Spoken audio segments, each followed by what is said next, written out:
मोहतरम सामीन सलाम अलैकुम। नाज़रीन, आज हम सूरह अल बकरा आयत 57 पढ़ेंगे। मैं उम्मीद करता हूँ कि आप इसे गौर से सुनेंगे और अपनी ज़िंदगी को कुरान के मुताबिक गुजारने की कोशिश करेंगे, क्योंकि कुरान हमारे मालिक की तरफ से तमाम इंसानों के लिए एक मुकम्मल ज़ाब्ता हयात है, और जो लोग इस ज़ाब्ता हयात को छोड़ देते हैं वो दुनिया और आखिरत में ज़लीलो ख्वार हो जाते हैं। वो एक कौम बनने के बजाय मुख्तलिफ किस्म के नस्ली, लसानी, इलाकाई और मसलकी ग्रोहों में बट जाते हैं। उनके यहाँ कई शिद्दत पसंद मजहबी व अस्करी तंजीमें कायम हो जाती हैं, जिनकी वजह से वो दाखिली सतह पर अमन और अमान के मसाइल से दो चार रहते हैं, और बैनुल अक़वामी सतह पर भी दुनिया में इंतहा पसंद और दहशत गर्द कौम के तौर पर पहचाने जाते हैं। वो सियासी, माशी और माशरती हर लिहाज से तबाह हो जाते हैं। आज आप देख लें कि शाम, लिबनान, फलस्तीन, इराक और अफगानिस्तान वगैरह इबरत का निशान बन चुके हैं, और इसकी सबसे बड़ी वजह यही है कि इन्होंने कुरान को छोड़ दिया था।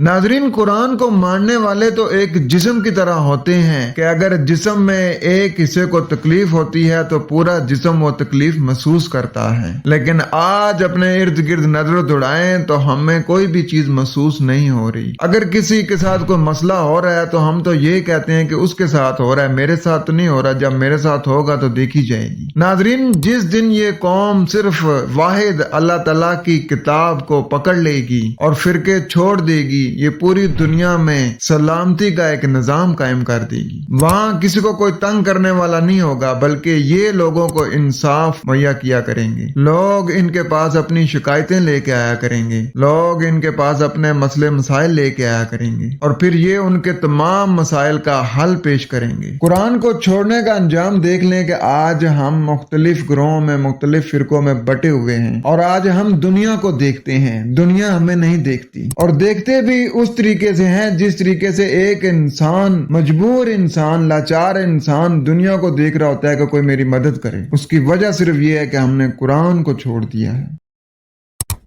बढ़ते हैं अपने सबक की तरफ और पढ़ते हैं सूरह अल बकरा आयत 57। पहले इसका रवायती तर्जुमा पढ़ते हैं। और हमने तुम पर बादल का साया किया और तुम पर मन और सलवा उतारा और कह दिया कि हमारी दी हुई पाकीज़ा चीजें खाओ, और उन्होंने हम पर जुल्म नहीं किया, अलबत्ता वो खुद अपनी जानों पर जुल्म करते थे। आइए देखते हैं कि यहाँ असल बात क्या हो रही है। वज़ल्ललना अलैकुम, और हमसे साया हुआ तुम पर, या हमसे आसूदगी हुई तुम पर। जैसे हम कहते हैं ना, बाप का साया या रहमत का साया, इससे मुराद देखभाल है। तो इसी तरह यहाँ पर फरमाया जा रहा है कि हमसे साया हुआ तुम पर अल-गमामा, खास बोझ उठाने वाले बादल, व अंज़लना अलैकुमुल मन्ना वस्सलवा, और हमसे सामने आया तुम पर खास एहसान और बायस तसल्ली। मन का मतलब है एहसान, और सलवा कहते हैं बायस तसल्ली। तर्जुमा में तो किसी ने तितर और बटेर कर दिए, किसी ने क्या कर दिया, कुलू मिन तय्यिबाति मा रज़क़नाकुम, हासिल करके बरतो जो पसंद में से है, यानी जो तुम्हें समाना नशमा दिया गया है उसमें से जो पसंदीदा है उसे इस्तेमाल करो। वमा ज़लमूना, और नहीं उन्होंने जुल्म किया,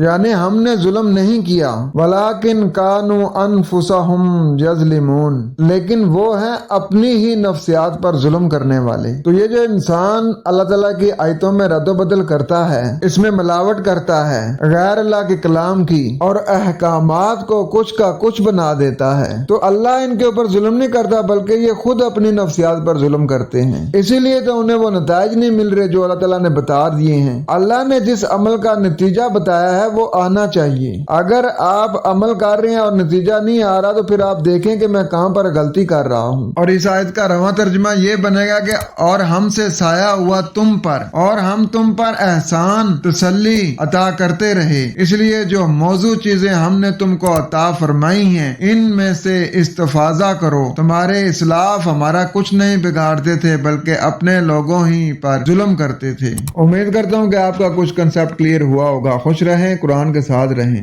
वस्सलाम।